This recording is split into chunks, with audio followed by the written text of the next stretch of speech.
Hey guys, I'm happy that you are here. My name is Bechoy and I am your plantito from Mindanao. Tara at samahan niyo ako sa aking plant journey.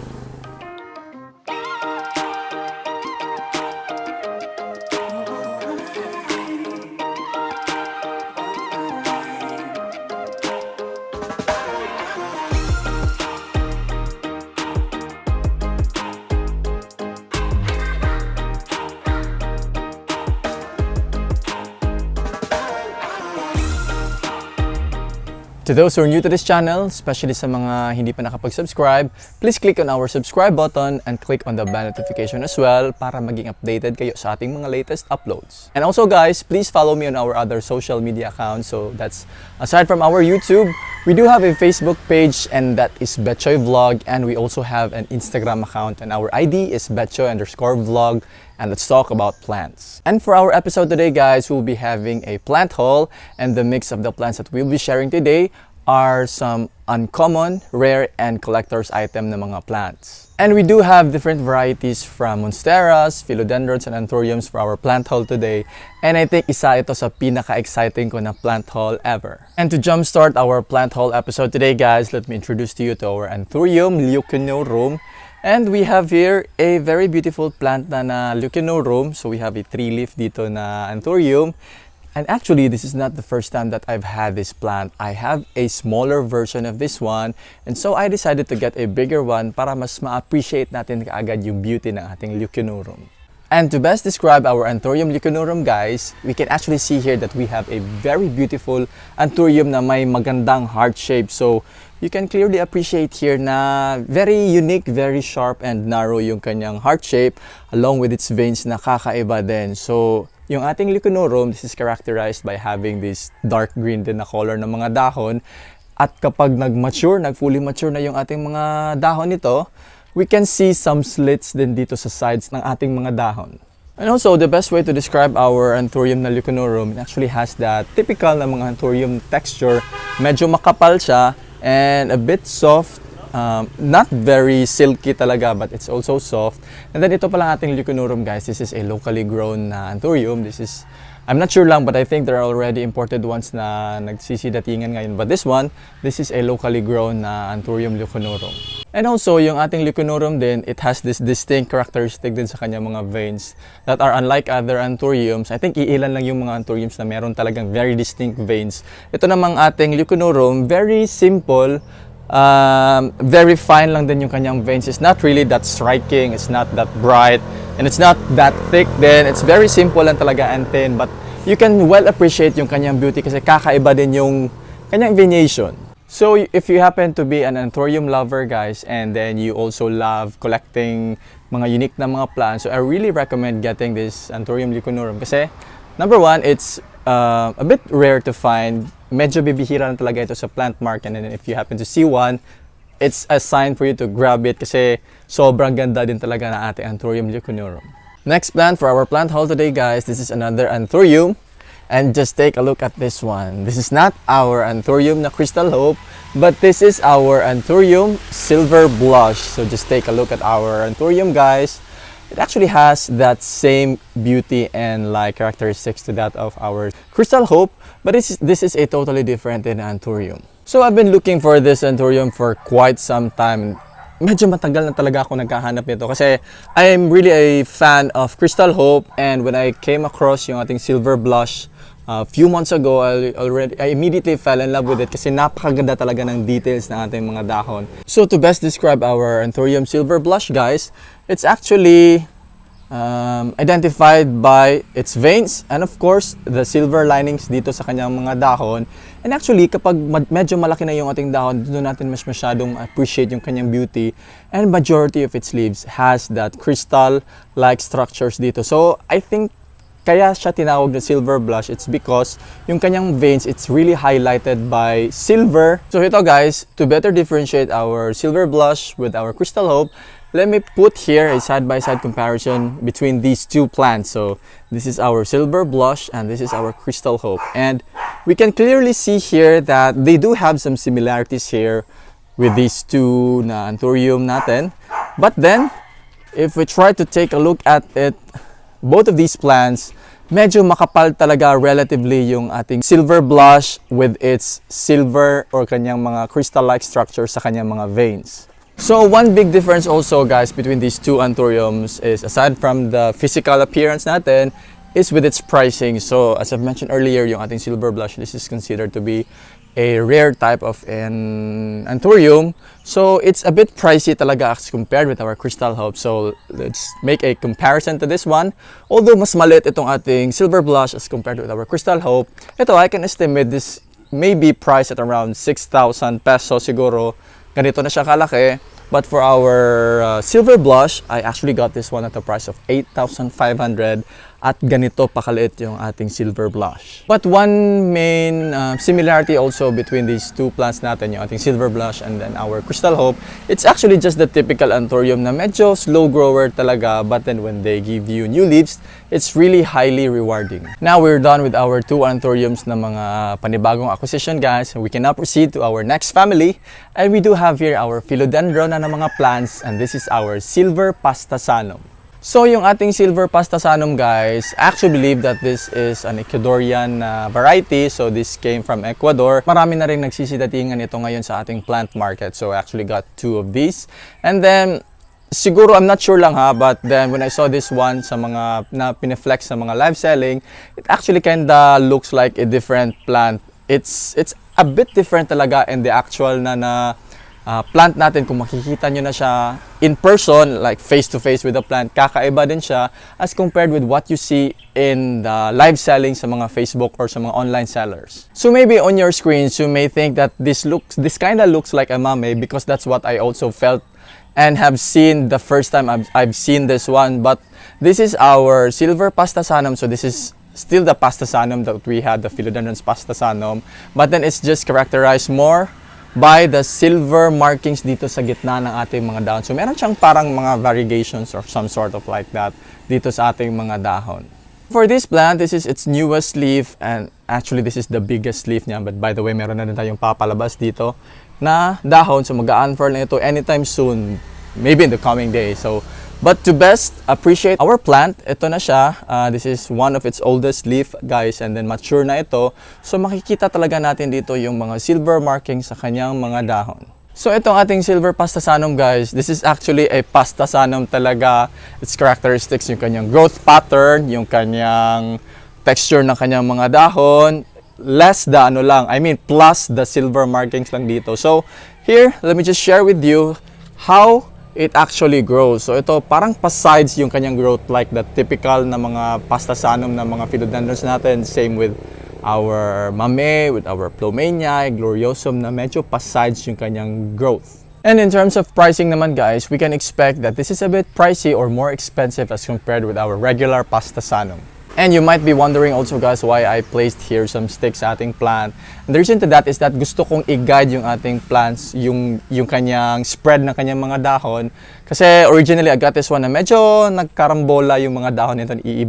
Magkaisa lang yung direction ng mga dahon natin. So I decided to guide it using our sticks para mas maging maganda yung spread ng ating mga dahon. So guys, here's our next plant, and this plant is our Philodendron Splendid. So, as an intro lang with our plant, this is actually a crossbreed or a hybrid between a Melanochrysum and a Verrucosum. So, dito, makikita talaga natin na medyo meron siyang nakuhang mga characteristics from the two plants, from the two mother plants na na-mention natin earlier. So, it's basically a velvety feel yung kanyang dahon. And then here, sa kanyang underleaf or the backside of our leaves, makikita natin na medyo mapula siya. And that's what it got from our Verrucosum, especially the incensi, na medyo mapula or reddish brown or may pagka-maroon yung ating underleaf.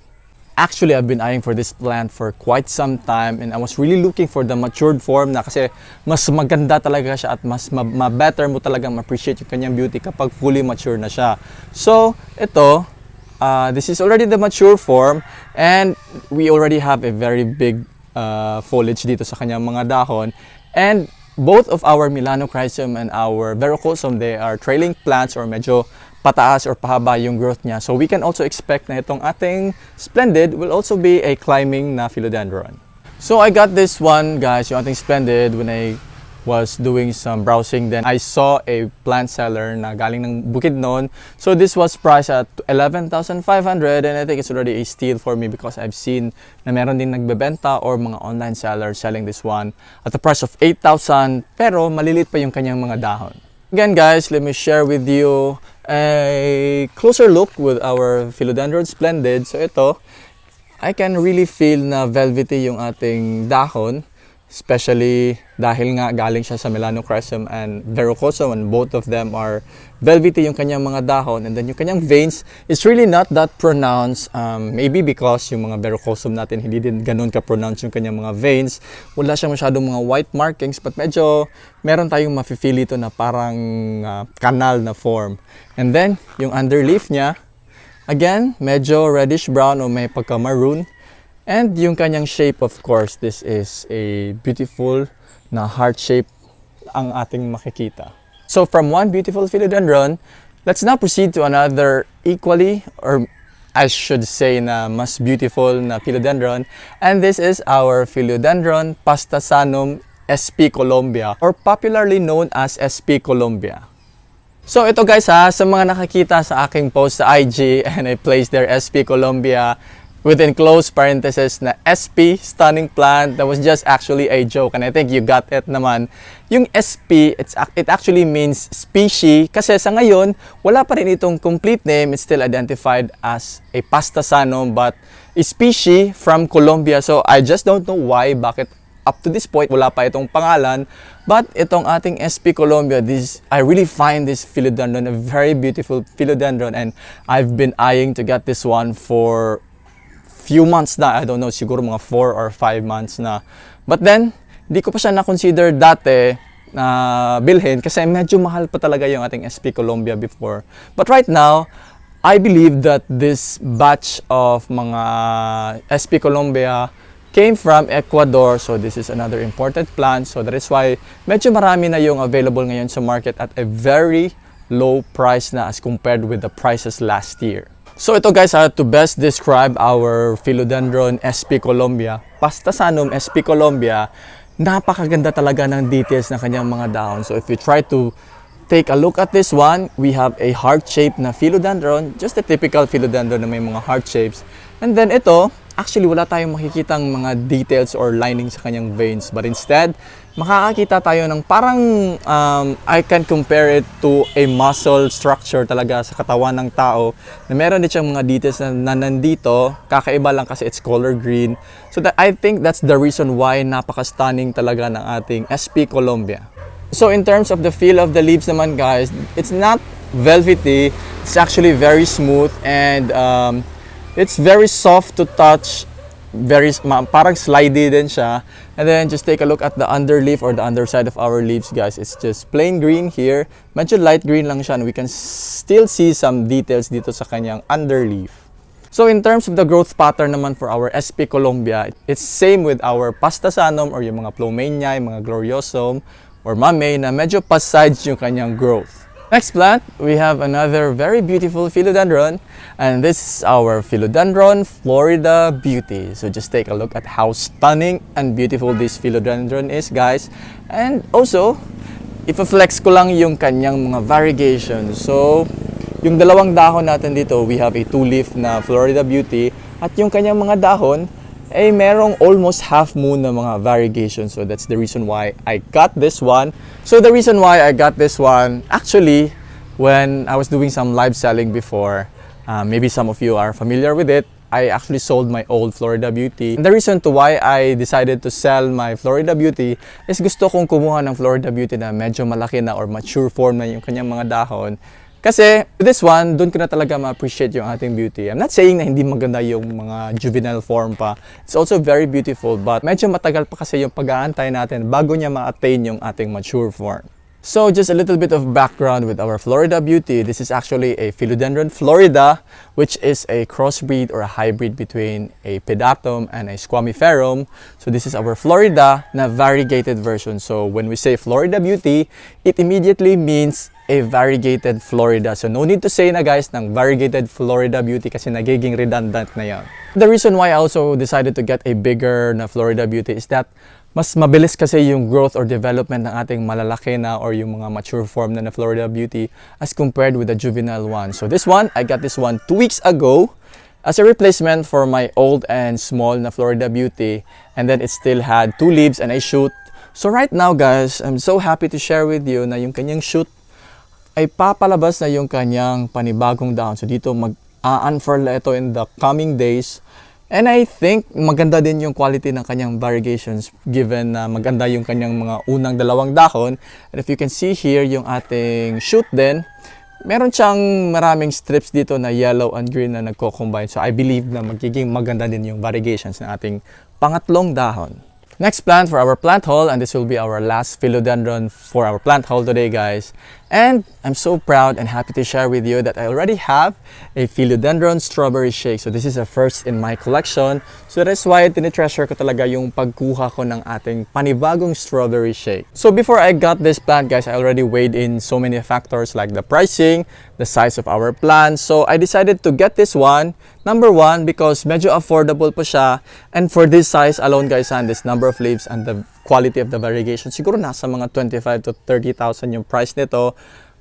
Tapos yung medyo malalaki na ng mga dahon, it's actually a bit pricey talaga. And I think siguro nasa mga 10 to 15,000 per leaf yung pricing ng ating mga mature na ng mga strawberry shake. So let's have a closer look here so that we can further describe the beauty of our philodendron strawberry shake. I actually think, I'm not sure lang guys ha, maglagay lang tayo ng disclaimer, but I actually think that this is a philodendron na red emerald. Just take a look at our leaves here and the petioles natin. So para talaga siyang red emerald plus the variegations natin. So the reason why na tinawag siya na strawberry shake, it's because yung kanyang mga variegations dito, makakakita tayo ng mga parang peach or medyo may pagka-cream or may pagka-pink din na mga splashes of variegation. So here, we can see na meron mga splashes. So kung suswertehin tayo, magkakaroon talaga ng mga variegations na naka-half moon o yung may mga malalaking patches with our leaves. One reason that I also considered getting this one guys, although na maliit pa siya, yung findings ko kasi or yung background ko with our philodendron strawberry shake is that they are fast grower na mga philodendron. So again, na-conclude ko siya na baka this is our red emerald. So yung mga red emerald naman natin, they are fast grower na mga philodendrons. And one piece of advice din na may bibigay ko sa inyo or tip in choosing our philodendron na strawberry shake, this is actually a high risk din na plant guys kasi prone talaga ito sa reversion. I've heard so many stories from different plant collectors na nagre-revert yung kanilang mga strawberry shake na philodendron. So one piece of advice is that kung pipili tayo ng strawberry shake, it's best talaga no pipiliin natin yung may napakaganda na quality ng variegations. So yung advice ko, don't settle for the leaves or yung mga strawberry shake na kokonti lang yung mga variegations. Go for the ones na may mga napaka-obvious na mga variegations. So now that we are done with our anthuriums and philodendrons, proceed na tayo guys sa ating next family, and this is our monstera na ng mga family. And the first plant for our plant haul under the monstera family is our Monstera adansonii Indo-var or Indo-hybrid. Minsan, tinatawag din ito na Adansonii mint kasi kakaiba din yung kanyang mga variegations. So ito guys, actually matagal ko na itong nakuha but then hindi ko pa lang siya na-flex sa ating plant haul. So this is the best time talaga na may showcase natin ito. So to best describe our Monstera adansonii na Indo-var, this is just the typical adansonii na we have in our plant collections, plus the variegations. Again guys, let me just highlight to you that this is not a mosaic virus or yung sakit sa ating mga dahon.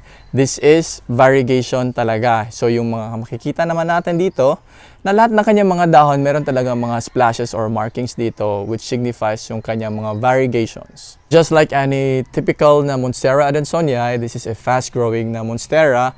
And aside from our Indo-var or our Indo-hybrid or our mint na adansonii, which is this one, meron din tayong iba pang mga klase ng mga Monstera adansonii na variegated. So we have the Monstera adansonii aurea and meron ding albo.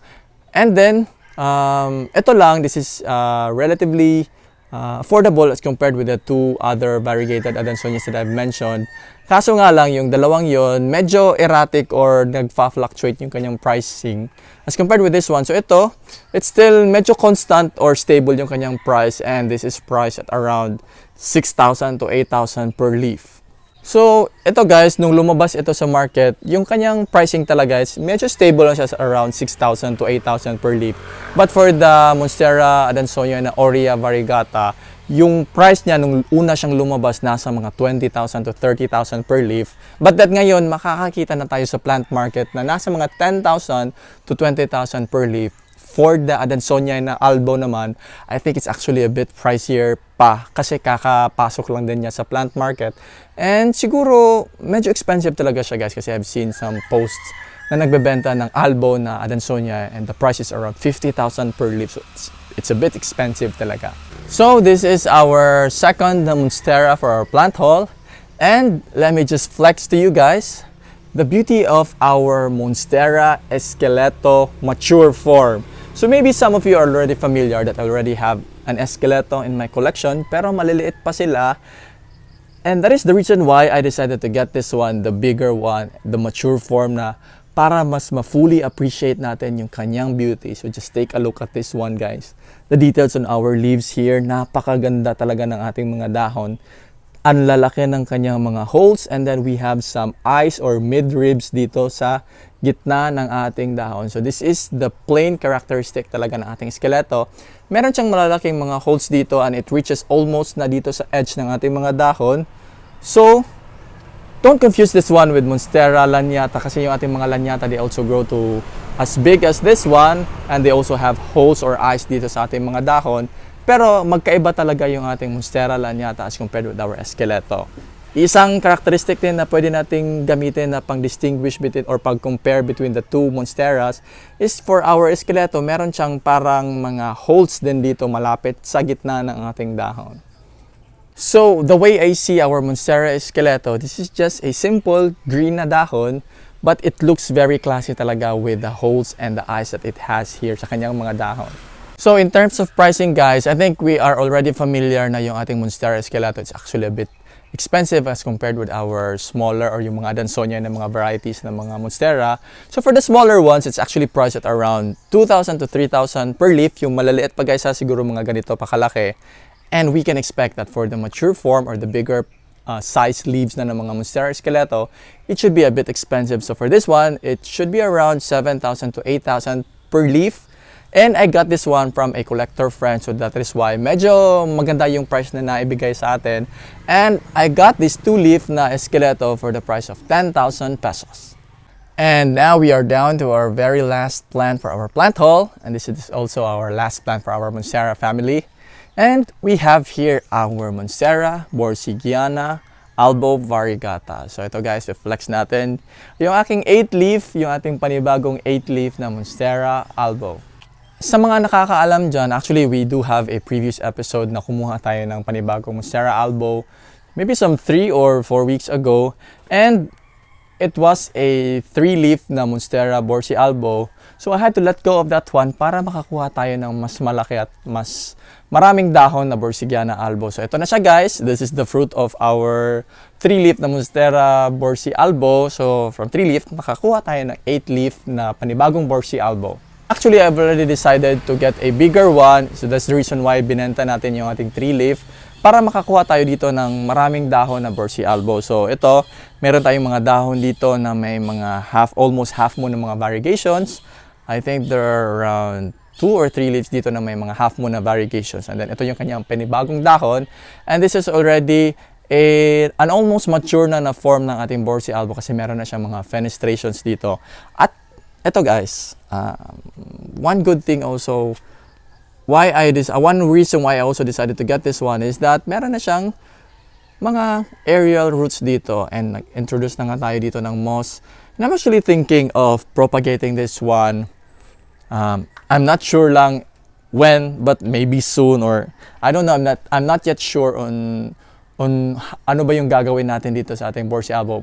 Maybe we'll just leave it as is and let it grow lang muna. So i-flex lang natin ulit guys yung ating mga dahon dito na may mga napakagandang mga variegations. Ito yung isang lumang dahon niya na may napakagandang variegations. Ito naman, this is the second latest leaf niya, which also has some very good variegations here, and maybe you will see na medyo may pagka-cream pa yung kanyang color. But as the leaves mature or medyo magtagal na yung ating mga dahon, it will eventually turn into white, na ganito na rin yung kanyang shade ng kanyang pagka-white. So that would be our episode today, guys, and I do hope na nag-enjoy din kayo sa ating pag-share ng mga panibagong plants in our collection. But before we end our video, let us do our shout-outs. So shout-out kay Ma'am Baino L.R. Torrejos, shout-out din kay Ma'am Rachel Liogo Arias, shout-out also to Ma'am Patricia Miranda, shout-out also kay Sir J.V. Ortega. Hi and good day to Pat Gabriel. Hi then to Ma'am Jenaline Gustilo Pelaez. Shoutout kay Ma'am Hermily U. Tovalle Saranya. Shoutout also to Ma'am Letty Ligsay Arbizo. And shoutout na rin kay Ma'am Delcy Salazar. So guys, if you happen to like our videos, please do click on the like button and share it to your families, to your friends, to your loved ones. At kung bago ka pa lang sa ating channel, please don't forget to click on our subscribe button and click on the bell notification as well para maging updated kayo sa ating mga latest uploads. So once again guys, this is Bechoy, your plantito from Mindanao. Happy planting!